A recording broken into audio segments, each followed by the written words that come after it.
তবুও তোমাকে ভালোবাসি গল্পের পার্ট 4 নিয়ে আইছি। তো আশা করি আল্লাহর রহমতে তোমরা অনেকটাই ভালো আছো। বেশি কথা না কইয়া চলো আমরা গল্পটা শুরু কইরা দেই।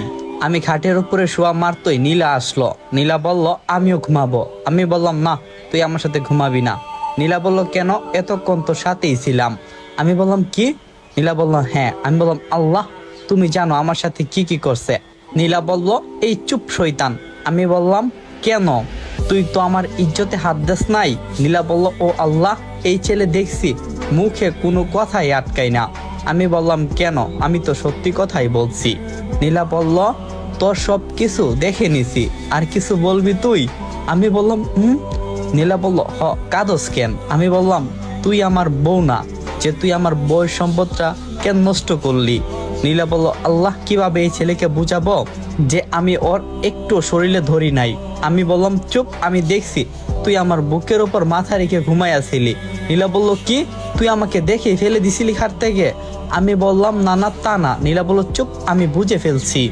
আমি বললাম সুদ হয়ে গেছে। নীলা বলল কি সুদ হয়েছে? আমি বললাম তুই আমার মাথা ফাটাইছিলি, তাই তোকে আমি খাট থেকে ফেলেছি।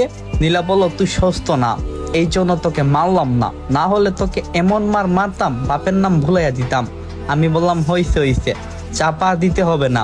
নীলা বলল কি, আমি চাপা মারি? আমি বললাম না, আমি চাপা মারি। এবার আমি ঘুমাতে পারি? নীলা বলল ওকে যা ঘুমা। আমি বললাম ওকে, খবরদার আমার এদিকে আসবি না। নীলা বলল ওকে। তারপর শোয়া মারতই কখন যে ঘুমিয়ে পড়লাম নিজেরই মনে নাই। সকালে ঘুম থেকে উঠে দেখি আবারও নীলা আমার বুকে। আমি আস্তে করে নীলাকে ডাক দিলাম। নীলা বললাম আর একটু ঘুমাই নাম। আমি বললাম ঘুমাও, তাতে কোনো সমস্যা নাই, আমাকে তো ছাড়ো। নীলা বলল না। আমি বললাম এই আমি কি তোর জামাই লাগি নাকি তুই আমাকে এভাবে ধরে ঘুমাইবি? নীলা বলল আমি বললাম কি? নীলা বলল কেন, বলে কি সমস্যা নাকি? আমি বললাম হ্যাঁ, তোর মতো ডাইনি বউ আমার লাগবে না। নীলা এক লাফ দিয়ে উঠে ফেললো। কি আমি ডাইনি?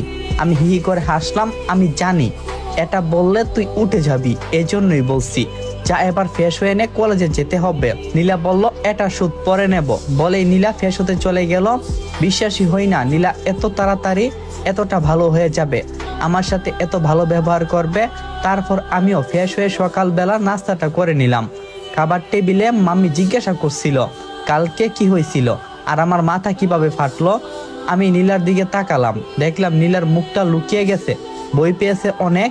যদি আমি কিছু বলে দেই সেটা ভেবে মামি আবারও জিজ্ঞাসা করলো কি হয়েছে বলো। আমি বললাম আসলে আমি ছাদে দাঁড়িয়েছিলাম, হঠাৎ কে যেন পিছন থেকে আমার মাথায় বাড়ি মারলো। তারপর কি হয়েছে আমি কোনো কিছুই জানি না।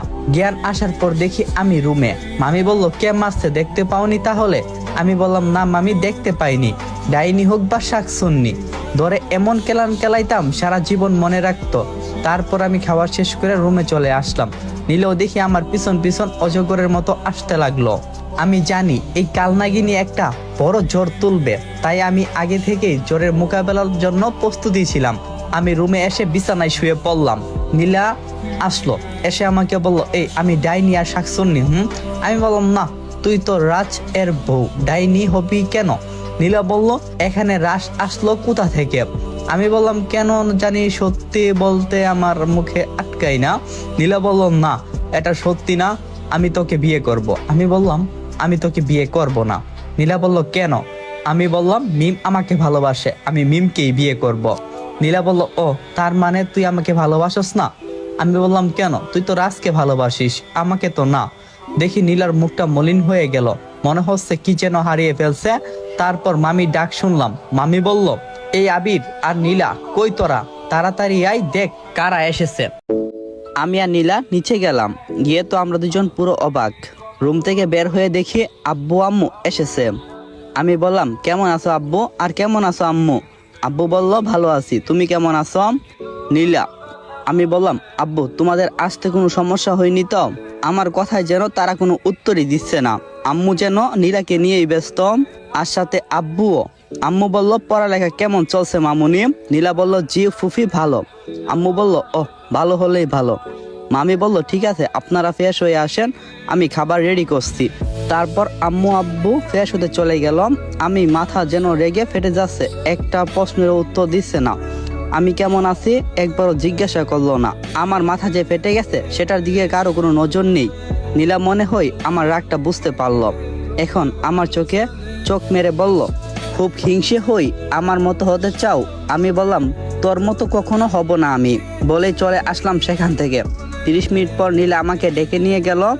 নীলা বলল, ওই চলো, নিচে সবাই তোমাকে ডাকছে। আমি বললাম, কেন? আমাকে ডাকবে কেন?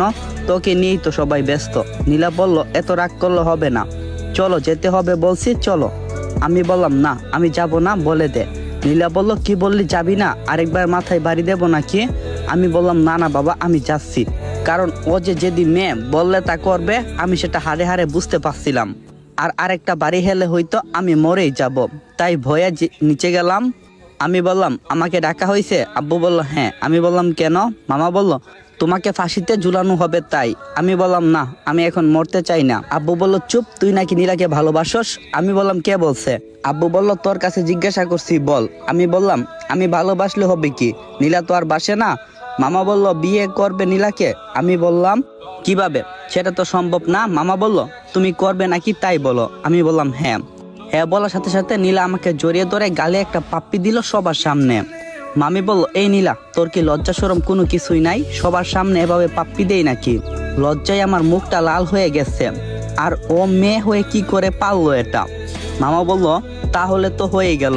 তাহলে বিয়ে কতদিন পর করবে তোমরা? আব্বু বলল, ওদের পড়ালেখা শেষ হোক তারপর। নীলা বলল, না, এখনই বিয়ে হবে। মামা বলল, এখনই হবে না।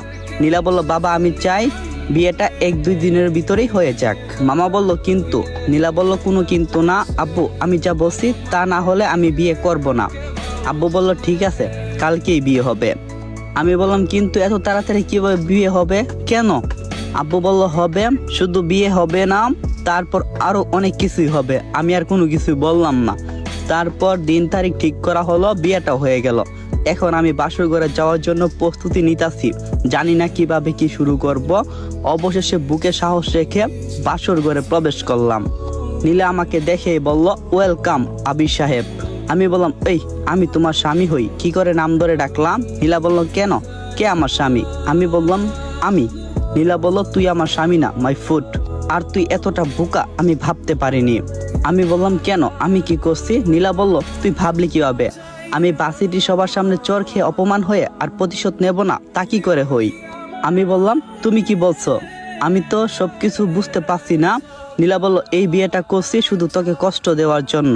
এখন থেকে প্রতিদিন তোকে তিলে তিলে কষ্ট দেব। আমি বললাম, দেখো, মজা বাদ দাও। নীলা হাহা করে হাসলো।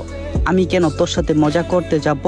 তুই ভাবলি কি করে তোর মতো একটা ফকিন্নির পোলারে আমি স্বামী হিসাবে মেনে নিব এত সহজে? আমি বললাম, তাহলে আমাকে বিয়ে করলে কেন? নীলা বলল, বললাম না তোকে তিলে তিলে কষ্ট দেব, আমার অপমান আর চরের প্রতিশোধ আমি নেব। কথাগুলো শুনে খুব কষ্ট হতে লাগলো। সত্যি মেয়েদেরকে বোঝা খুবই কঠিন। নীলা বলল, খুব কষ্ট হচ্ছে তাই না? আমারও খুব কষ্ট হয়েছিল সেই দিন। আমি চাই সব সময় তুই এভাবেই কষ্ট পাস। আমি কোনো কিছু না বলে বেলকনিতে চলে আসলাম। আর আমার খুব আজ খারাপ লাগতেছে। নীলা আমার সাথে এতদিন অভিনয় করলো, আমি একটুও বুঝলাম না। ওর ফাঁদে পা দিলাম, কিছু করার নাই। এসব বসে ভাবতে ভাবতেই কখন যে সকাল হয়ে গেছে নিজেও জানি না। সারা রাত একটু ঘুমাইনি। দেখি মামি ডাকতেছে।